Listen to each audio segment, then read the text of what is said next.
Listen. As soon as he said, Henry went in that closet to probably get a gun, I knew he was going to find them guilty. As soon as he said he probably got a gun. Because listen, I told y'all that was what he got out that closet. He got a gun out that closet. As soon as that judge said Henry probably got a gun out the closet, I already knew he was about to lay smack down on him. Go ahead now. She and the defendant proceed to the Jersey Meadow apartment complex. They then proceeded in different vehicles to the apartment complex and met with police officers who responded to the initial investigation of the disappearance of Breasia. Upon her arrival to the complex... Y'all see how Henry acting? You see how he acting? You see how he all slumped over? Leaning back. He about to pass out. He about to have a fit. He wrote his little punk ass love letter. Thinking that was going to help him. He better save it for the appeal. Do y'all see how he acting? You see how he acting? He got like, oh my God, I can't believe this dude found me guilty. Oh my God. What you mean? You did that. Bye. Aisha was the first individual to meet with responding officer Craig Burkle. Officer Burkle advised both Aisha and the defendant he would like to search through the apartment to ensure Breasia was not hiding within the apartment. Immediately, the defendant stated she's not there and they had looked everywhere. The defendant took Officer Burkle up to the door of the apartment. When approaching the door to the apartment, the defendant knocked, which was odd since he occupied the apartment. Wait a minute, because I don't even want to show him no more. But is he wiping a tear? Because it looked like right when the judge started talking about they tried to get an apartment to look for Breasia. Looked like he's wiping a tear. He tearing up for his bunghole. Oh, that's something. With Andrea. Andrea answered the door, was very hesitant to allow the officer in, and only allowed him in after it was confirmed the defendant consented to the officer searching the apartment. Officer Burkle then searched the apartment. Of course, Breasia was not located within the apartment, but upon Officer Burkle's return outside, the defendant was nowhere to be found. Subsequently, Officer Burkle called the defendant's cell phone at least 6 times within an hour's period. Yeah. And then texted the defendant. Damn. There was no response from the defendant. He is breaking it all the way down. Everything we watched all these weeks, he is breaking it down. He breaking it down. And here he's sitting there looking like he got a big old pout on his face. What? Man, cut his hair. Until he called Officer Burkle upon his entering the police station at approximately 12 o'clock p.m. The defendant's whereabouts were unknown for a period of approximately 3 hours. Through cellular tower pings, it was determined the defendant had traveled to his sister's home on approximately 3 occasions, which is supported by cellular analysis. It is important to note that the defendant had changed his clothes from the early morning hours from the white tank top, blue and pink shorts, and gold shoes, into a white t-shirt, blue shorts, and still gold shoes, and then upon his arrival at the police station, had different tennis. So who remembers polite gold shoes? Polite gold shoes was so popular. It had his own YouTube profile. Who remember that? Man, he breaking this dude all the way down to the very last compound. The change of clothes, all that. He even pointed out how Henry was not that clever. And then he gave props to DL and said DL was the one who solved the case. Man, listen. Whatever sorrows that boy felt about not getting up with that kick or whatever, not speaking up before, none of that. He done redeemed himself. He redeemed himself. Shoes on, which were blue and white. Search warrants were executed for all of the vehicles, the apartment that the defendant shared with Andrea Culberson, and the home of the defendant's sister. At no time were the white tank top, pink and blue shorts, or gold shoes ever recovered at any location. They were nowhere to be found during the entirety of this investigation. Shortly after noon, the defendant was then interviewed by the Davenport Police Department. During this interview, the defendant was extremely evasive as to the location of the Chevy Impala. He was very evasive about his whereabouts. He stated at various times that he had been looking all over Davenport for Breasia, and that he had no knowledge of where she was at. Stupido. He made no statement to the officer that he was with Breasia at 3:30 in the morning, and gave no information about the fact that he had traveled all the way to Clinton, Iowa with DL. He also indicated to the officer that he had traveled to his motorhome to get money in order to purchase gas. The court finds the statement by the defendant completely untruthful, as he would have had sufficient monies from the change he received back from his purchase at the quick shop. He had $100 to offer Brink, and most notably, in Exhibit 6-16, the officers located approximately $5,000 in $100 bills in the search of the Chevy Camaro, which was operated by the defendant and had ability to access. The only truthful statement the defendant made during his interview with the police was that he went to the quick shop. The court finds none of the statements that the defendant made during the interview to be truthful in any respect. The court finds beyond a reasonable doubt the defendant was the last person seen with Breasia. He had taken custody of her, had no authority to do so, and removed her from the apartment from which he had authority to care for her, with the specific intent to inflict a serious injury upon her, knowing that he did not have the consent or authority of Breasia or her mother to do so. And as a result of that removal, Breasia suffered death, which is clearly a serious injury. I'm dying watching this dude right now. He's squirming hard. Listen, shout out to Andrea for finally telling the truth, even though your ass need to be on trial next. But her finally telling the truth helped get a guilty verdict, because she's the one who can definitely say Henry was last with Breasia. Breasia was last seen with Henry. 3 a.m. Okay? So, shout out to her for telling the truth, even though we know your punk ass didn't do that shit because you wanted to, or you thought it was the right thing. You did that shit because the cops showed you all them tapes where Henry was like, she's just a friend. I don't really live with her like that. I don't really, yeah. And then ain't no telling what else they show her.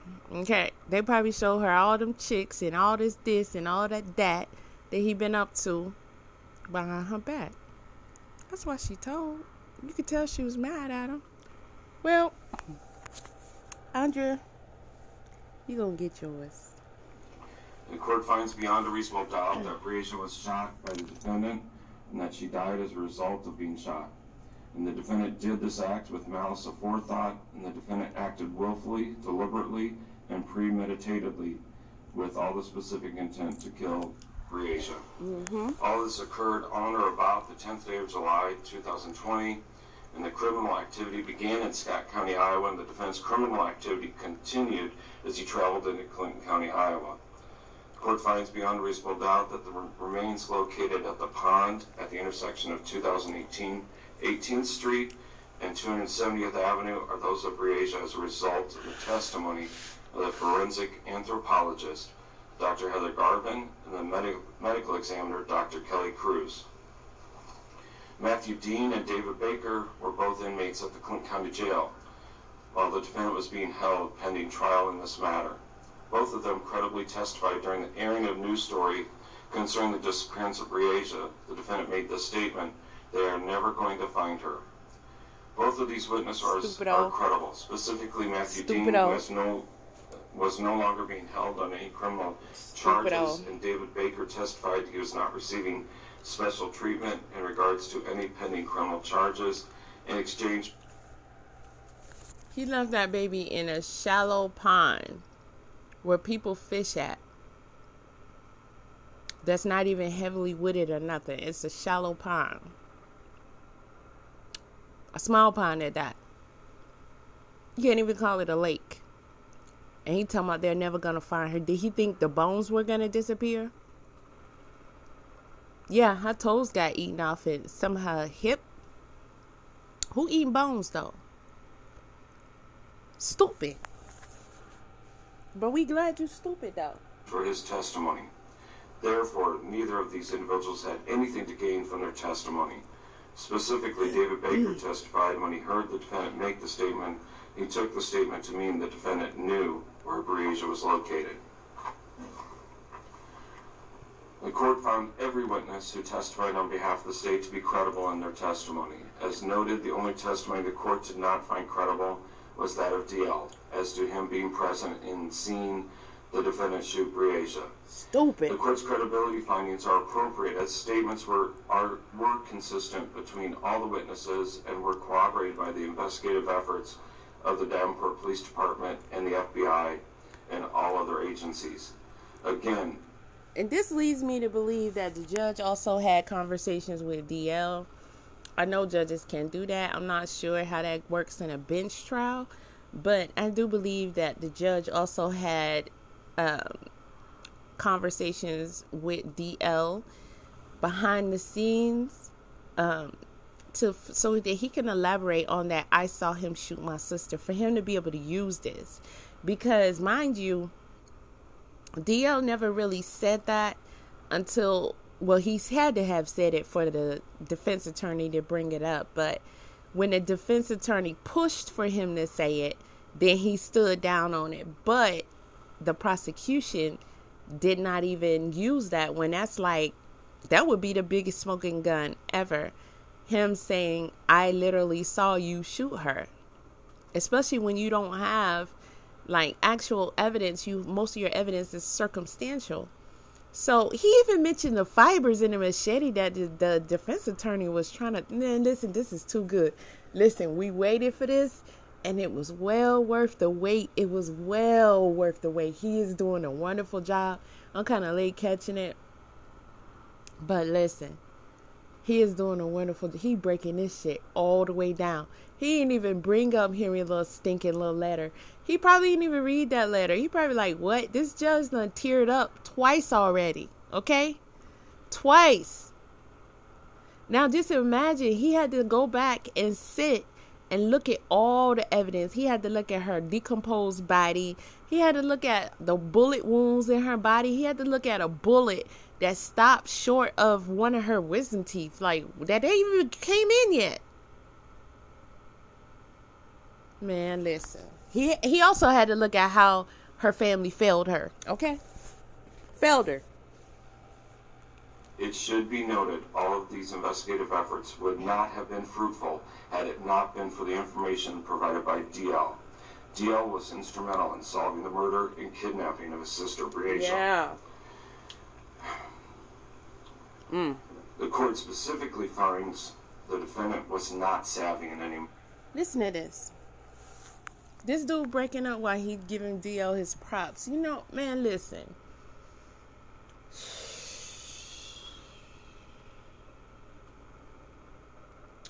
Henry sitting there looking with that stupid look on it. You mean to tell me my son was the one that got me?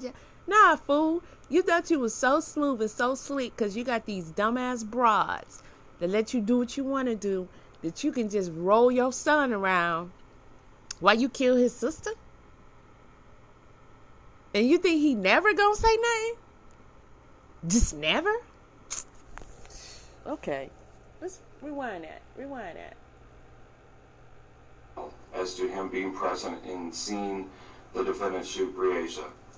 The court's credibility findings are appropriate as statements were consistent between all the witnesses and were corroborated by the investigative efforts of the Davenport Police Department and the FBI and all other agencies. Again, it should be noted all of these investigative efforts would not have been fruitful had it not been for the information provided by DL. DL was instrumental in solving the murder and kidnapping of his sister, Breasia. The court specifically finds the defendant was not savvy in any manner. The defendant did not account for the statements and testimony of DL and that of Jared Brink. He looking like, what you mean? What you mean? I'm not what? I think I'm pretty dapper myself. The evidence provided by these two witnesses clearly, and all the other witnesses, undermined every effort which the defendant may have taken to be savvy or calculated in his actions to avoid being charged and prosecuted for the kidnapping and murder of Breasia. Ruling and verdict. Count 1, murder in the first degree. The court finds the state has met its burden of proof in this case. The court finds beyond a reasonable doubt the defendant committed murder in the first degree. The court finds beyond a reasonable doubt the defendant acted with malice aforethought and willfully and premeditatedly and with the specific intent to kill Breasia Terrell. Specific intent. On July 10th of 2020. Okay, now that specifically is for all of y'all out there that's saying, oh, he realized she was going to tell and then he realized he had to kill her. No. Do you think... Look at this girl. Do you think that Henry didn't know that he was going to have to kill her? I already said this before. Henry had every intention on having his complete full way with this girl, knowing he was going to have to kill her. How was he even going to let her live after violating? Y'all act like this is not a little girl, first of all, to say some shit like that. Y'all act like he just fondled her. You remember Shania Davis, 5 years old? Now, in that particular case, I can probably say dude realized he had to kill her. Because he broke her hips and everything. She was given to him for a drug debt. But you talking about somebody who is a known pedo. Ain't no telling how many times he done this before. Not to mention his conviction of a 5-year-old girl. So, and them finding other stuff he done had on his phone pertaining to children. This dude got sick and sinister thoughts. He had every intention on doing whatever it is that them sick motherfuckers do with little girls to Breasia. And that was not going to leave her in no condition where he could just take her back to her mama, like Polite took the 14-year-old girl back to her mama with her lip busted full of drugs and shaking. Henry took this shit to another level. And the only thing he got on his side right now is the fact that her body laid out there for like 8-9 months and it decomposed so badly to where they can't even decipher what he literally did to her so that everybody can know. His sick ass knows, she knows, and God knows. And whatever animals that was watching.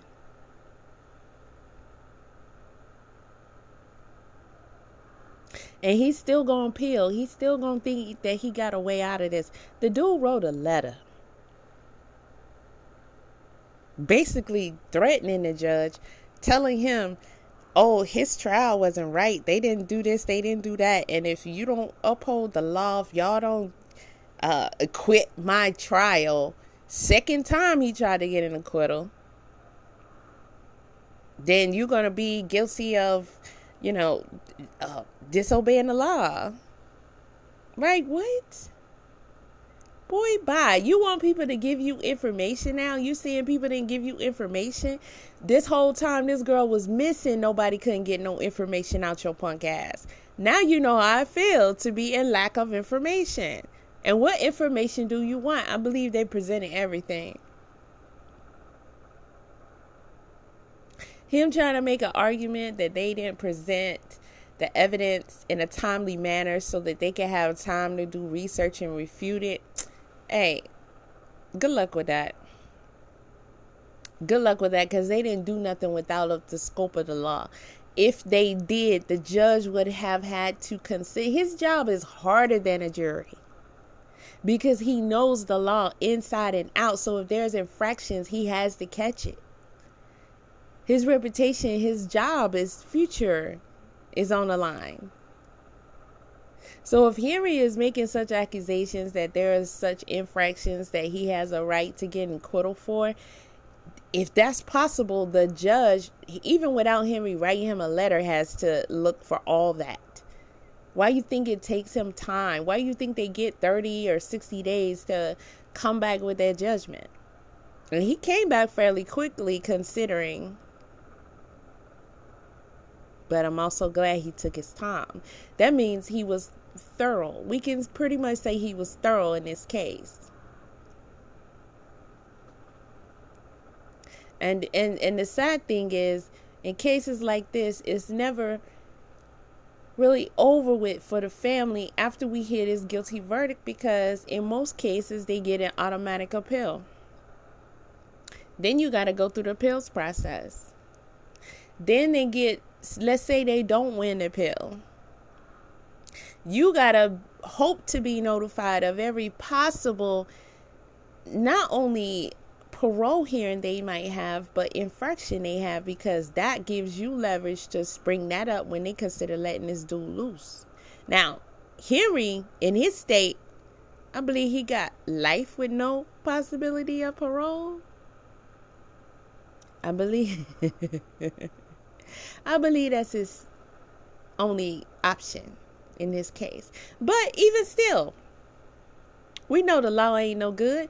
You know why? Because Henry been out so many times when he should have been in. This girl shouldn't have never been in that situation. But she was. Because they kept letting him out.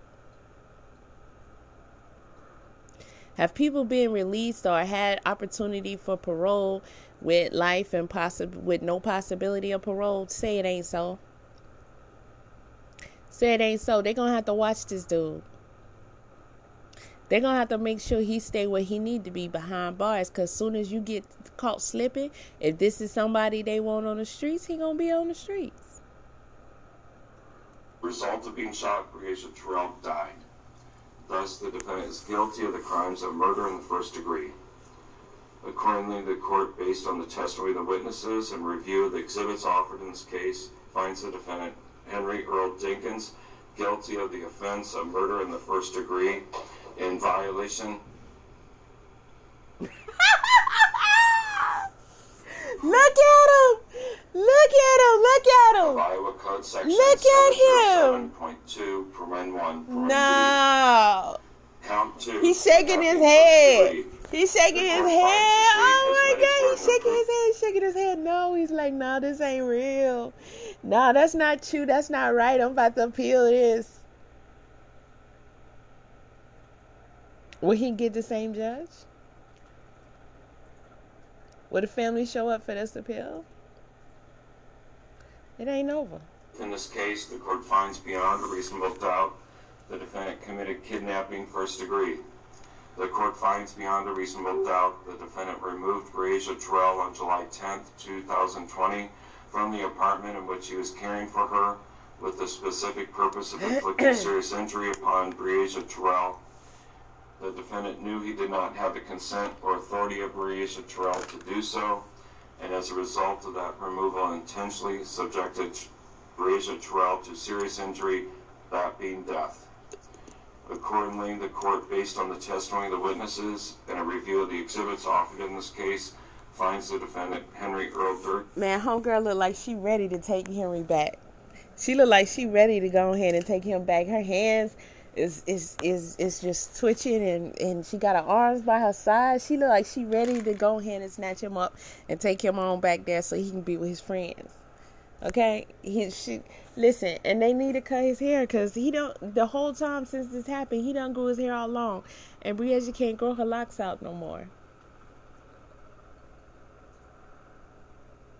This dude is squirming. Oh my God, it's so good to see him squirm. Too bad it's not an electric chair, but you know. Dinkins, guilty of the offense of kidnapping first degree in violation of Iowa Code Section 710.2. He rolling his eyes. Ordered and adjudged and decreed that the defendant Henry Earl Dinkins is guilty of the offense of under count 1. Murder in the first degree. Hold up. Soon as he said that, Henry rolled his eyes and he said something. And old girl put her hand on her hip. I don't know what she touched because her gun is on.